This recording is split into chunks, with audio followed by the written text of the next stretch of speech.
Hi Terraview Primary. I'm excited to work on a couple songs with you over these next few months until we can meet back in person. So we're going to have two videos, one for Senior Primary, which will work on the song behind me, the Latter-day Prophet song, and for Junior Primary, we'll have a different song. Parents, you're welcome to show them either one. We have a couple sunbeams who didn't get a lot of practice last year, plus brand new sunbeams, so I'm hoping to gear the songs a little more towards them. So enjoy your singing time at home, and we'll see you soon. Okay, Senior Primary, since we are studying the Doctrine and Covenants this year, I thought it would be a great time to learn about our Latter-day Prophets. This song is changing as we get new prophets. So the church website currently does not have Russell M. Nelson at the end of this song, but I found a website with someone who did record it for us. So we miss Sister Layman's and her piano playing, but I found someone who will sing it for us. So follow along, play it as many times as you would like to learn it.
Hi Junior Primary, we're going to sing the song, My Heavenly Father Loves Me.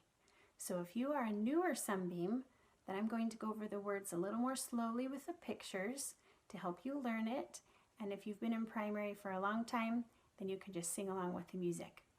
The first line is, whenever I hear the song of a bird or look at the blue, blue sky, whenever I feel the rain on my face or the wind as it rushes by, whenever I touch a velvet rose or walk by a lilac tree, I'm glad that I live in this beautiful world Heavenly Father created for me.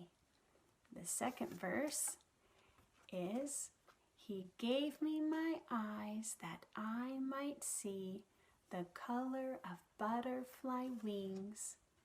He gave me my ears that I might hear the magical sound of things.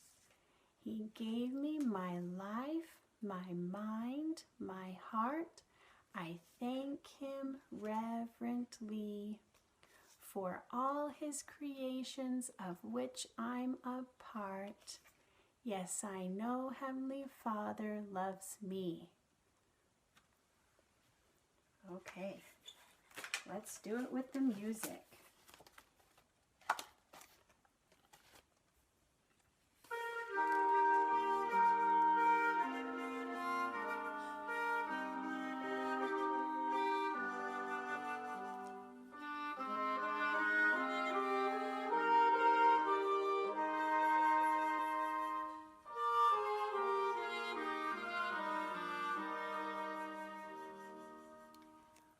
Whenever I hear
Okay, this is section 14 through 17, stand as a witness. Now, if you haven't done it already, a few weeks ago when we talked about the 3 witnesses, I hope you go and read the 3 witnesses at the very beginning of the Book of Mormon.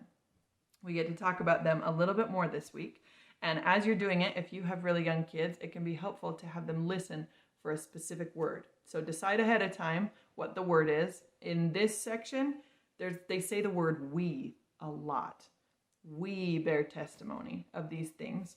And so you can listen for the word we or something else that you decide, and decide together on a signal that you're going to do. You might raise your hand. You might touch your nose. You might jump up and down. Every time you hear the word we, listen for that word and then do the action. Section 15 verse 6 and section 16 verse 6 talk about things that are of most worth. So this can be a fun discussion as a family. If your house was on fire, what would you grab? If everyone was going to be safe, if you could get everybody out, no problem, and you didn't have to worry about everyone being safe, on your way out the door, what would you want to grab? Or afterwards, what would you have wished that you grabbed? And that will show you what is of most worth to you. Now, if that's a little bit too scary of a concept, if you have little kids and the idea of their house being on fire is a little bit too much, you could change that to, if we were going to go on a vacation for a month, what would you need to make sure you brought with us? What stuffed animal could not be left at home? What blankie? What toy absolutely has to come? What book could you not live without? And that shows to each other, what are the things that are of most worth to you? What things do you hold of value? Okay, here's an idea to illustrate the 3 witnesses and how important it was that someone else see it. You could set up ahead of time a couple cookies under a handkerchief or under a napkin or a towel. So no one else in the room can see it. Nobody else knows it's there. Only the person that set it up. Now you look under it and say, oh my goodness, this is wonderful. Oh my goodness, everybody's going to want this. Oh my goodness, this is so exciting. Now, everybody else in the room might get really excited about that, but they don't actually know what's under there.